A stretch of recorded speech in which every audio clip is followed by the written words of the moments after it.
infrastructure development a way forward, which is being organized by CSIR CBRI under the aegis of CSIR Integrated Skill Initiative. So today we are going to have a technical lecture on fly ash utilization in sustainable geopolymer concrete production. So this is one of the important new topic which is being talked about, and also its application has been done in several sectors, building sectors, road construction sectors, and other sectors. So this is really important topic. A substantial work has been done by CBRI on geopolymer concrete production. So this topic will be delivered by our younger colleague, Mr. Riazur Rahman. So Riazur Rahman is a young scientist. He has done his BTech in 2011 in civil engineering, and then MTech from AXER CSIR, building engineering and disaster mitigation. And he is a scientist since 2016 January at CSIR CBRI, and his area of specialization is in concrete technology, construction material, structural engineering, new and alternative building materials, alkali activated binder, geopolymer concrete, etc. He has published more than 10 papers till now, and he has one patent to his credit right now. So he is a hard-working young scientist. He is going to deliver a lecture on this important topic, geopolymer concrete production. Now I request Riazur to take over the session, please. Thank you very much, sir. So good morning, everyone, and I wish you everyone happy engineering day today. And with this, I start my presentation. The topic chosen by our CSIR CBRI for this webinar is Waste to Wealth in Infrastructure Development, a way forward. So this, in the current situation, this topic is very pertinent because everyone is talking about sustainability, and without utilizing a waste material for carrying out for getting a material product that is more productive, and the sustainability cannot be achieved. And if a waste material is left out, then it will be a waste, but when it is put into some product, then it becomes useful and a resource material.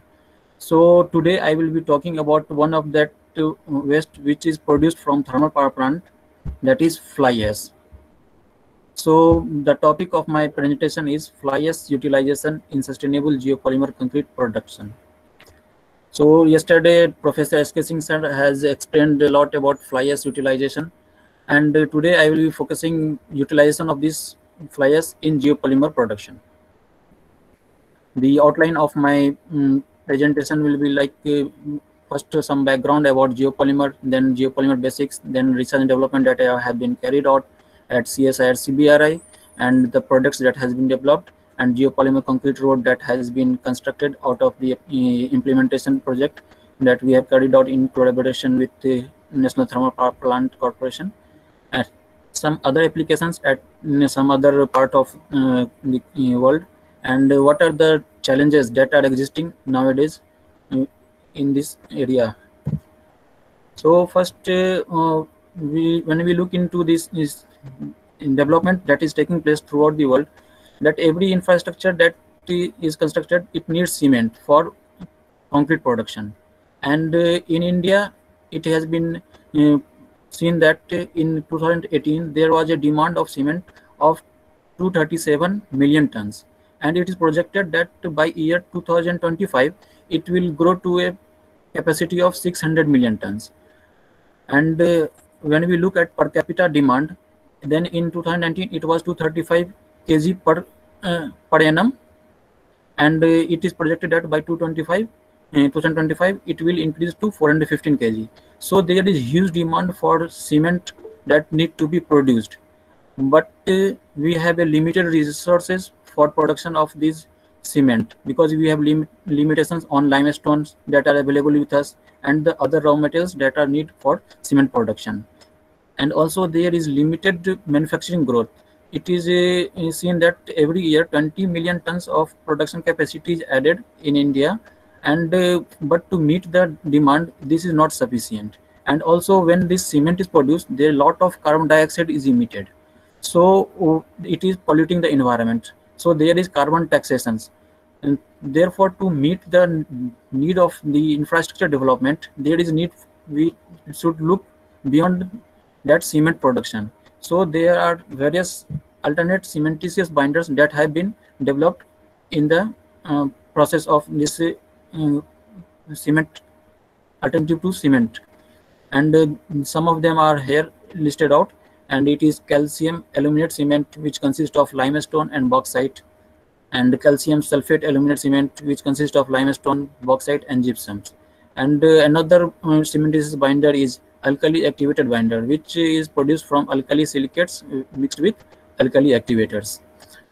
And another one is super sulfated cement, wherein GGBS, that is ground granulated blast furnace slag, is used with gypsum and Portland cement.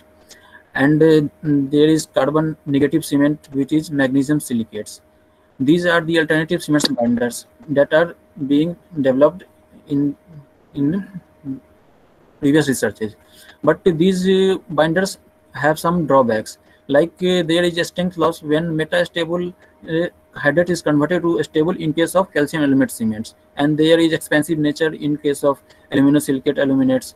And when we are going for aluminum activator binders, alkali activator binders, then there is workability issues, there is rheological challenges, and there is slow strength gain in case of super sulfated cement. And in case of carbon negative cements, strength and durability are not proven. And when we talk about alkali activation, when we look at a history background, in 40s, Purdon et al., they have started this alkali activation using slags. And later on in 50s, there was zeolite was developed. Zeolite is basically a crystalline material, but here they identified a crystalline zeolite basis. Besides, there is calcium silicate hydrate as a solidifying product in case of slag activations. And later on, the metacholine based amorphous zeolites were developed.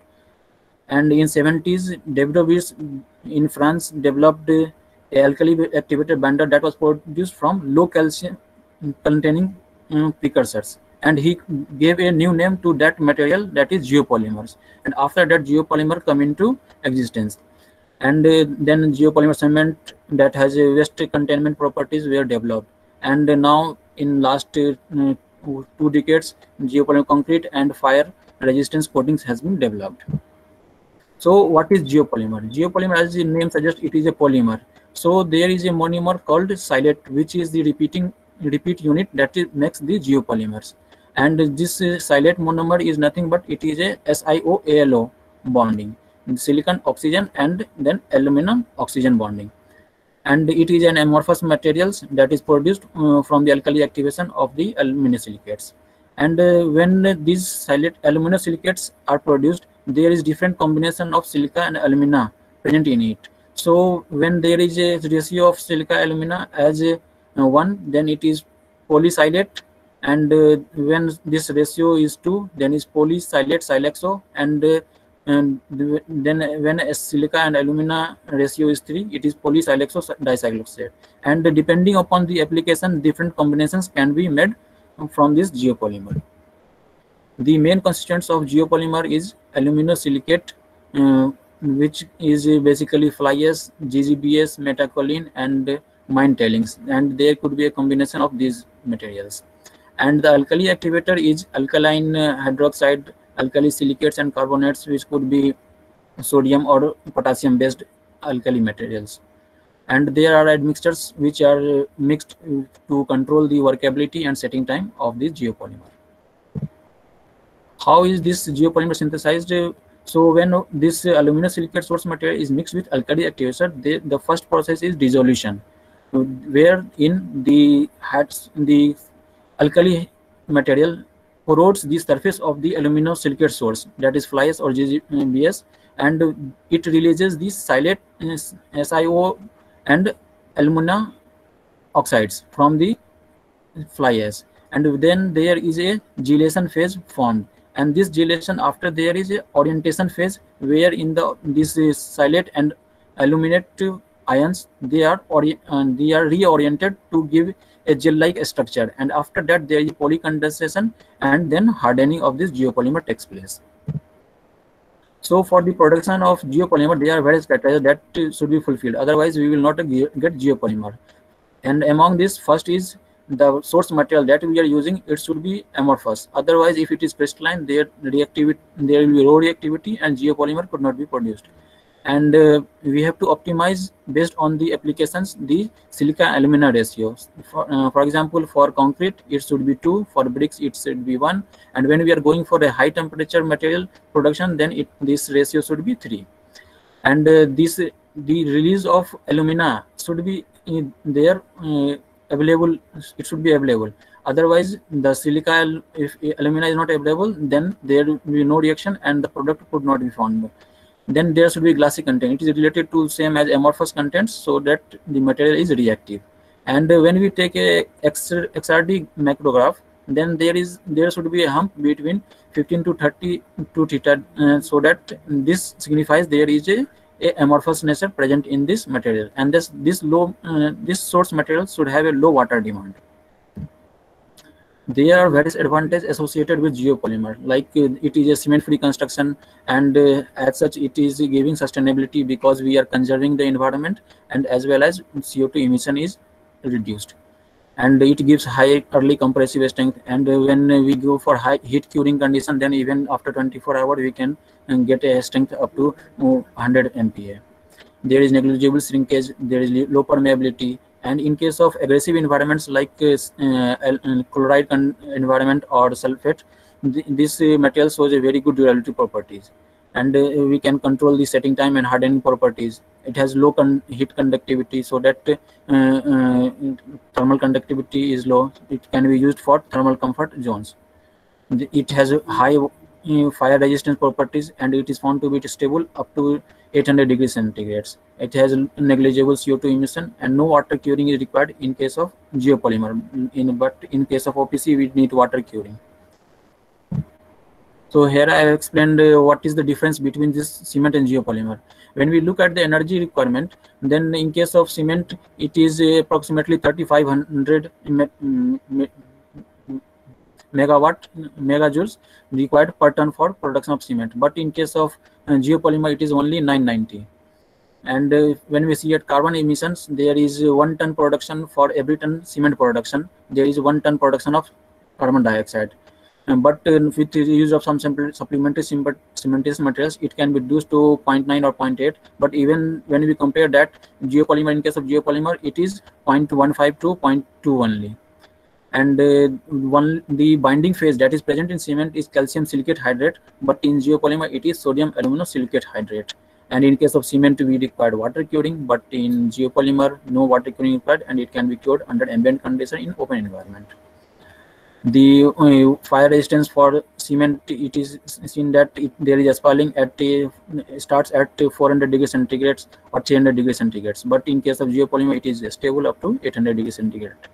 And the thermal conductivity is also low for geopolymer, and it is highly stable in chemical environments.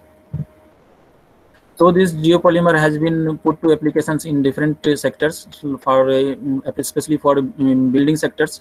Bricks can be produced from geopolymer. Blocks in the form of hollow blocks or solid blocks can be made there, as this geopolymer has a high temperature resistant properties, so it can be used as a coating materials, and this can be used for structural elements production, so that this geopolymer can be made for buildings also for as a structural elements. Some tiles has been made, and there is a immobilization properties for heavy metals. It can be used. So at CSR CBRI's systematic research and development work has been carried out first we produced ambient cured and heat cured geopolymers, and after that geopolymer concrete and insulation concretes has been produced. Bricks and solid blocks and cellular blocks has been made. Lightweight blocks has been made. And after that, the research were carried out in the field of research, reinforced geopolymer concrete, where structural testings has been carried out, and self-compacting concrete has been developed, and precast elements, which is very much popular nowadays, is being developed. And we have various publications and patents, and this has been demonstrated in different applications. So for geopolymer, first when we start geopolymer, then we have to go for characterization of materials, and we have to see how the paste material is behaving when we are making geopolymers. So when we are using metakaolin, then in that case 84% is about amorphous phase is present in this. But when we are producing geopolymers from metakaolin, it requires a thermal curing, that is elevated temperature is required for curing. So when we are producing geopolymer using fly ash, there is 55% amorphous phase is present, and in this case complex structure and the properties are highly variable. But this geopolymer will be more durable, and it is found to be more strong. And when we are producing geopolymer using slag, then in that case in the properties are also variable, and it is in this case it is more durable. And but in this case when we are producing geopolymer using slag, then ambient curing can be achieved. There are various strength influencing parameters, and some of them are listed here. So one is water to geopolymer solid ratio. Water is taken from the activator, and geopolymer solid are those from the precursor materials. That should be optimized so that we could get the optimum combination of water to geopolymer solid ratio, so that we could achieve the target strength. And similarly, the alkaline liquid to solid ratio should be optimized, and the ratio of silicate to hydroxide that we are mixing in the activator, that should be optimized. Generally it is found to be in between 2 to 2.5, and this molar concentration of activators is to be optimized, because when we are using sodium hydroxide, this can be made into different concentrations. So we have to optimize the concentration of sodium hydroxide or potassium hydroxide that we are using in activator, so that the optimized strength could be achieved. And then mixing times we have to optimize, and then curing time and temperature. Depending upon curing time and temperature, we can optimize the strength.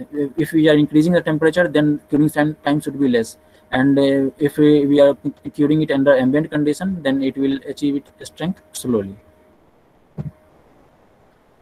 So here one study has been reported, and we can see that in this case strength increasing with increase in concentration of activators, and here at a concentration of 18 molar concentration, the highest strength had been achieved. But this concentration is too high, so that this alkali could handle in the field. So it from a strength point of view and from the handling point of view, a concentration of 12 to 14 is found to be suitable for applications. Then from paste we have to mix it with aggregates. Like in case of cement, other binders will be materials will be same.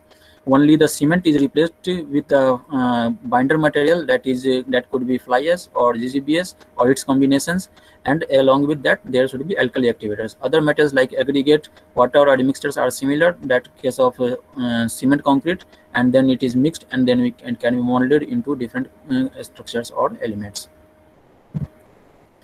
When we look at the strength gain properties with time, then it is found that there is increased initial strength. This graph show in the form of a ambient cured geopolymer.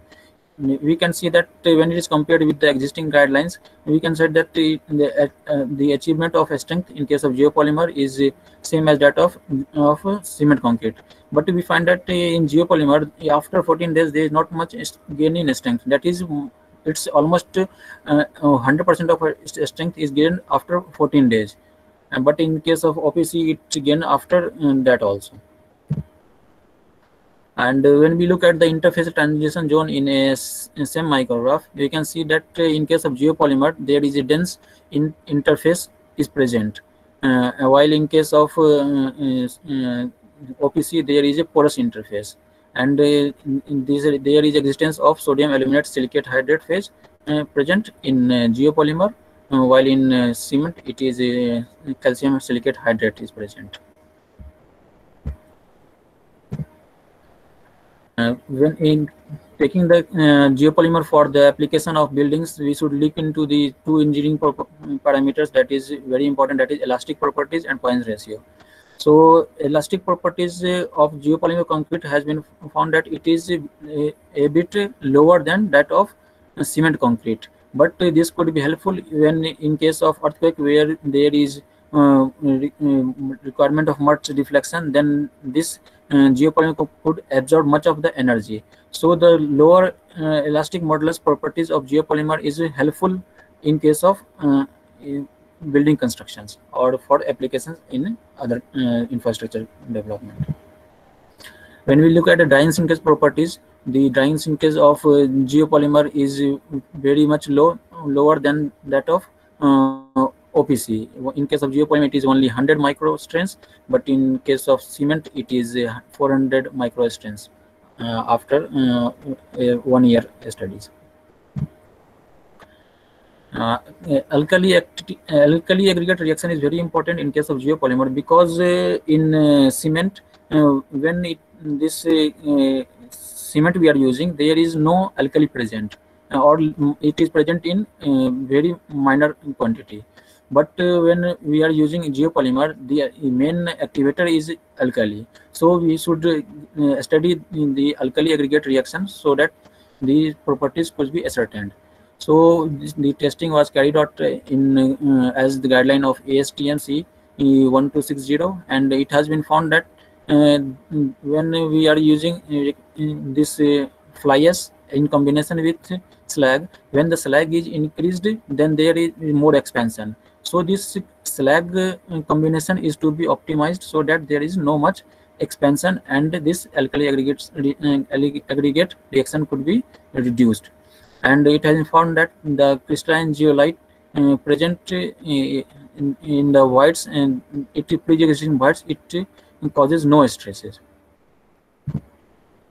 When we study this in alkali acid and sulfate attacks has been studied, and in the case of sulfuric acid, there was only a strength loss of about 20% after 128 days, and in sodium sulfate and magnesium sulfate, it was found that magnesium sulfate has much retarding effect than those of sodium sulfate, but this is very much less than that of ordinary Portland cement concrete.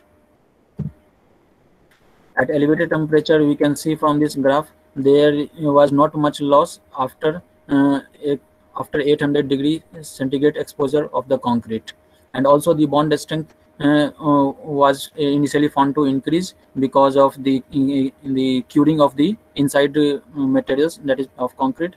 But when the temperature increased higher, then after exposure of 60 minutes at 860 centigrades, there was approximate loss of 68% bond strength. Then reinforced geopolymer concretes using beam were studied, and it was then its behavior was found similar to that of OPC concretes. There was first initial elastic phase, and then followed by yielding, and then cracking and buckling of the compression reinforcements. And but the load carrying capacity in case of geopolymer is found to be higher than that of OPC concrete. So coming to the products that has been developed, first the geopolymer building materials has been developed, like bricks, solid blocks, hollow blocks, concrete, and aerated blocks.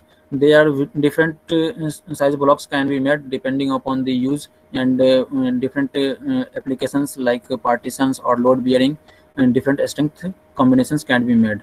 Like we can have a bricks from compressive strength from 8 to 15 MPa, and for geopolymer bricks, it was water absorption was found to be 8 to 10% only.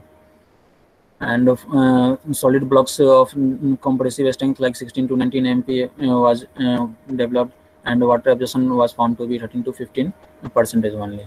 And after this we can have blocks that are made from the geopolymer concrete, and it has been produced using a machine developed at CSIR CBRI only, and hollow blocks and solid blocks has been made of different sizes. Geopolymer foam has been developed using foaming agents. When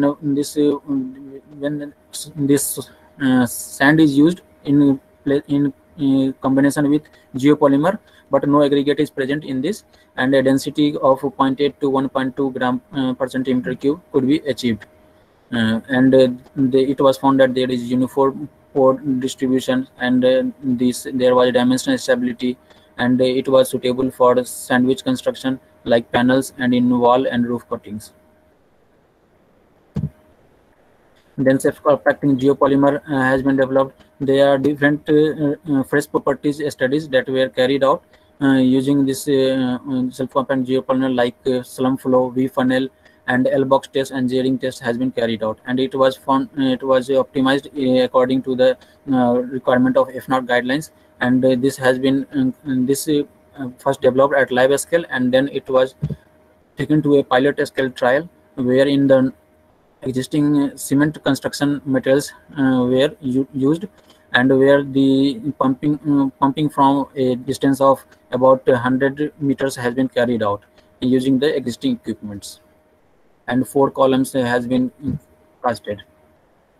And these columns were tested for NDT, and rebound hammer was carried out, and a strength of about 30 MPa was achieved.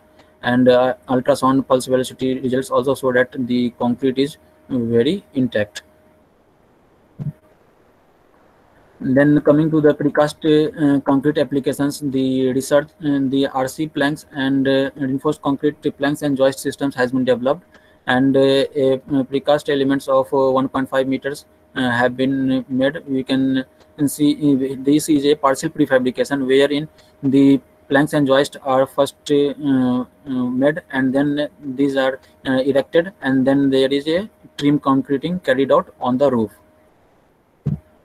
and this shows the joist mold and its preparation. Coming to another application, this is in area of geopolymer concrete in roads. So 2 implementation works has been carried out in collaboration with NTPC. First was a construction of a geopolymer road at CSIR CBRI of 50 meter, and then implementation of the same at NTPC Dadri of a 100-meter stretch. So for this, first we have to prepare the subgrade of this road, wherein the water-bound macadam should be prepared with proper compaction, and then this then after that there will be a sub-base layer of dry-lined concrete of geopolymer. So first we have to erect the formwork according to the design of the road for the design of the DLC in thickness, and then there will be mixing of the ingredients, and then it is laid according to the thickness of the geopolymer using vibrators. It should be plate vibrator is used for the compaction of geopolymers. After that, there is a PQC layer, that is pavement quality concrete layer, that comes over it, and it is laid accordingly, followed using a needle vibrator and using a plate vibrator, and then the surface is finished to get the surface finish, and there is a brush used for getting the surface texturing of the top surface, and after that there will be cutting and grooving of the top layer, PQC layer.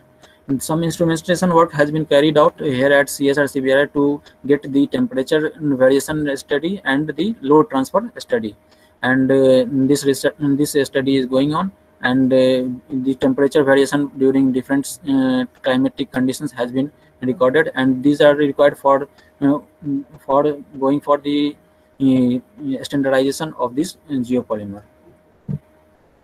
And this is the finished roads that has been visited by the CSIR DG and the ED of the NTPC. The performance evaluations of this constructed geopolymer road has been carried out using pore cutting, in situ density, and falling weight deflectometers. Falling weight deflectometers is used to find the load transfer efficiency of the road, and in this case it was found that it has a more than 90% load transfer efficiency, and the temperature variation was also monitored, and there was the limit that was given by the IRC, Indian Road Congress guideline, that is meted from in the geopolymer concrete.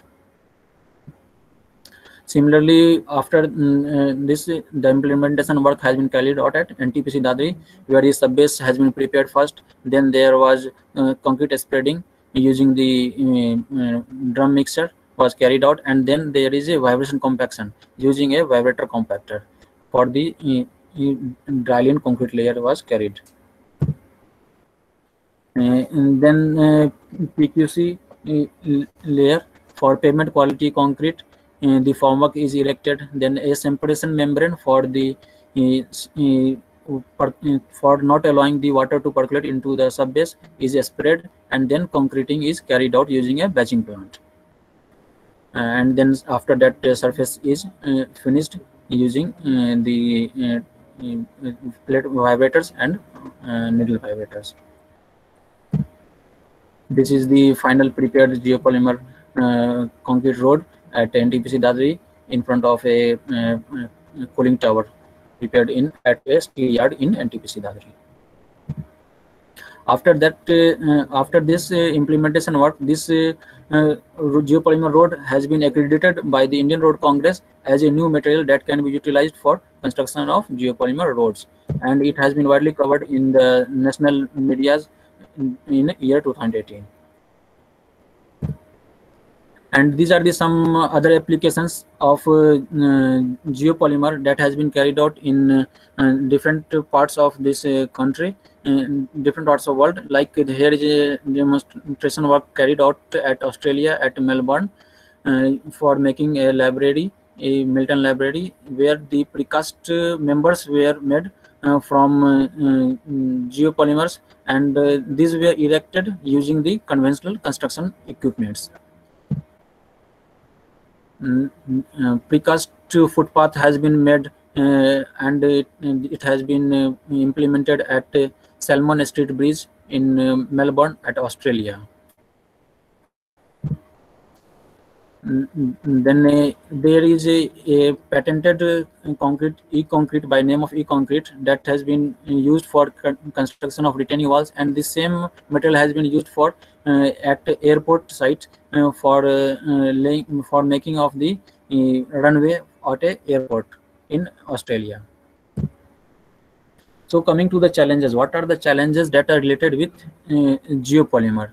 So when we use geopolymer, there are various source materials available, but these source materials have a variability in nature, because whatever the fly ash or GGBS that we are getting from this construction materials, this thermal plants, that can vary depending upon the whatever the coal materials has been used.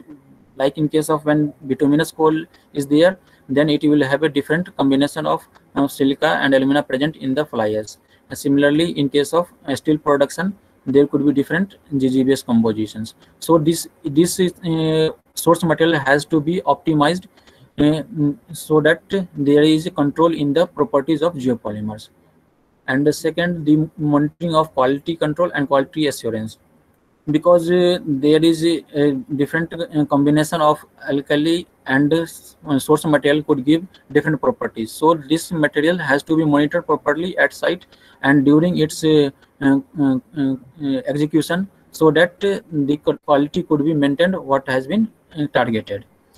And then the study on the long-term performance properties is not present, and based on the long-term properties, there should be a long-term study so that the performance of geopolymer could be ascertained.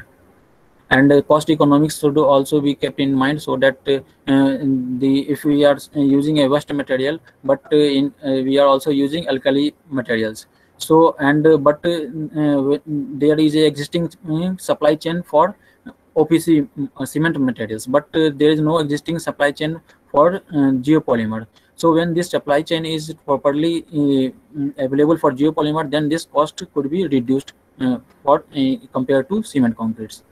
And there should be acceptance from the client and consumers, so that and this could only be achieved when there will be some implementation that are nowadays carried out in most of the cases. Whatever the different application I have explained, in every case you can find a pilot scale trial is existing and has been carried out, but now this has to be taken into the execution world. And there is very much need for some standards and specifications, so that these could be put into the guidelines and then into the contract documents, so that it can be implemented into the field.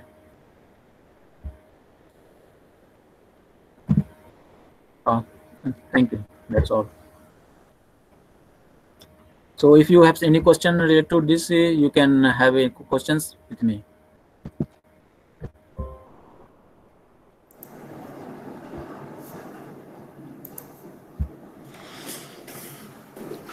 Thank you very much, Mr. Riazu. I request our participants, if you have any questions, so please ask, so that you will be able to explain the questions.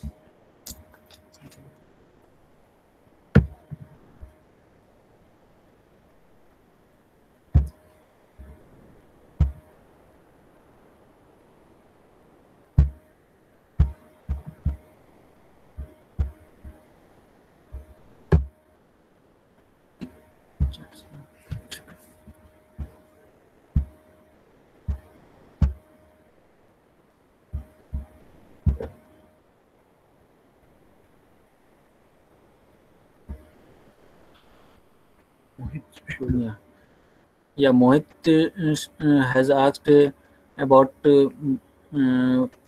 blocks and bricks development by CSR available on e-commerce platform. So this bricks and blocks has been developed at CSIR CBRI, and if any construction industry is wanting to have a license of this, it can contact to our PVD division, and they can have license and can have production of this geopolymer concrete, geopolymer bricks or blocks. Next is a question from Nivita. What will be the impact of type of class of fly ash, that is class C or F, over the geopolymer reaction? Yes, there are two classes of fly ash according to ASTM, that is class C and class F. In Indian standards, we say it as a calcareous or siliceous fly ash. So when we are using class C fly ash, then there is a low silica present, low calcium present in case of class C fly ash, and that is used mainly for geopolymer production. But when we are using a class C fly ash, there is high amount of calcium oxide present, which hinders the setting properties, and that could lead to the flash setting, and we could not handle the workability of the geopolymer. So in case of class C fly ash, there is geopolymer reaction will be faster, and it will not allow you to have handling time. So we are we go for using a class C fly ash, that is low calcium fly ash. How one can reduce the effect of efflorescence, which is created by alkali and also known as cancer of concrete? Okay, and there is efflorescence when this is geopolymer we are producing, we are using alkali hydroxides or alkali silicates. So when there it is not optimized, then some of these chemicals will not be used for reactions. So there will be a part of chemicals that will be unused. So after when this product is made, or when geopolymer is made, there will be extra amount of this chemical present that will leach out from the geopolymer. So we have to optimize the amount of activator and the silica and alumina that is need to produce a geopolymer, so that we can avoid this efflorescence. So Nikhil is asking, what are the various future research scope in this field? Okay, this geopolymer is the basic research has been carried out in various part and by various academicians. So now people are looking for implementation work, and now this geopolymer has even found that it has a very good workability and rheological properties, and 3D production of concrete is very much possible using geopolymer. So in future we can look into the 3D production of 3D concrete using geopolymers. So that is a good area of research in this field. Do GPC can be used in repair and rehabilitations? Yes, of course. This geopolymer mortars are made that can set fastly even for repair material. In the case of potholes in the roads are used for as a repair materials. So we can use this as a repair material. Does GPC overcome debonding issue with existing concrete? Yes, that should be optimized. We have to have a proper bonding. Otherwise, repair it will again come out. So the material has to be optimized based on the composition of the available materials. Then another question is in that road construction in CSIR site and debris site, what is the mixed proportion of materials? Yeah, mixed proportioning has been carried out according to the absolute volume method, and we were targeting for a strength of 40 MPa concrete, and that we achieved using the fly ash and GGBS combinations in different ratio for and actually it is also based on the site condition also. Sometimes you have to reduce the slag contents when there is high temperature, when we are casting in case of when there is sunny weathers. So mixed proportioning has been carried out, and trials has were prepared in laboratory, and that has been implemented in the field, and a strength of 40 MPa has been targeted. Is there any code? Yeah, code exists right now. There is no code, but the CED committee, technical committee is there from in BIS 53 in technical committee. This CED 53, which is looking into development of this project, and very soon it will come, and it is related to the production of geopolymer concrete precast products. So very soon we will have an Indian standard in this geopolymer concrete. Can I start a manufacturing unit of fly ash bricks? So what precautions and requirements to use your bricks? What kind of permissions I need to take from CSIRs? So you have to take a license for whatever the products that you want to produce at your factory, and for establishing your manufacturing units. So you can have an interaction with CSIR CBRI, and you can have a license agreements with CSIR CBRI, where we will give the technology know-how for production of these materials, whatever you want, bricks or blocks or other geopolymer concretes. What are the limitations of geopolymer concretes? Yeah, limitations as such, whatever is the application of a cement concrete where we can use geopolymers. But when we look at limitations, there is a concern of this at site, what will be the handling issues. So we have to go for a mechanized process, so where there is a little or very less interaction with direct contact with chemicals. So those are the limitations, but otherwise whatever the applications of cement is there, that applications can be done with geopolymer.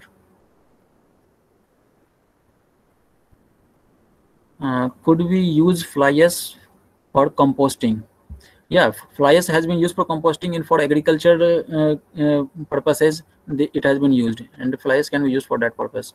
But in that case, geopolymer is not required. It is some different application wherein fly ash can be used for agriculture applications. Cost comparison between normal concrete and geopolymer concrete. So as such, when we look at the cost of a 1 m³ concrete and 1 m³ of geopolymer concrete, it has been found that the cost of geopolymer concrete is little bit higher, about 10 to 15% higher than cement concrete. But when we look at when we go for a production at large scale, and at where this supply chain has been properly established, then this cost can be drastically reduced. And then and other case is when we go for a high strength geopolymer, then in that case we don't need much of the activator. We have to just increase the concentrations. But in case of cement, the cement quantity is increased. So when we go for high strength geopolymer, then this cost is reduced further.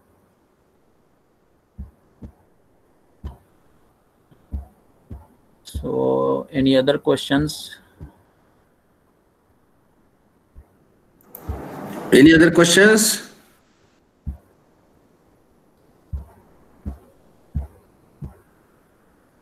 Okay, if there is no question, I'm very much thankful to Mr. Riazur Rahman.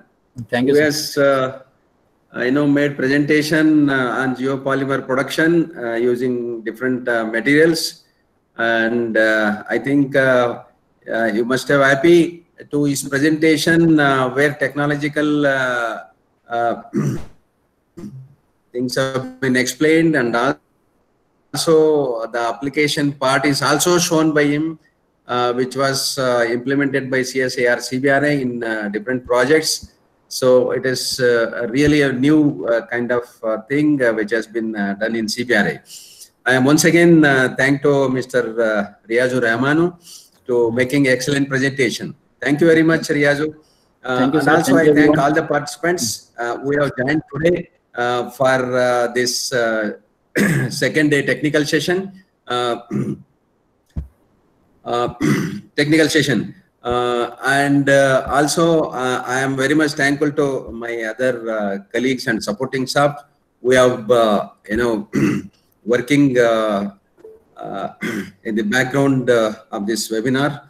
I think I hope you all have marked the attendance through the link given during the technical session. Thank you once again, each and everyone, for your kind participation in this 5 days webinar course on waste to wealth.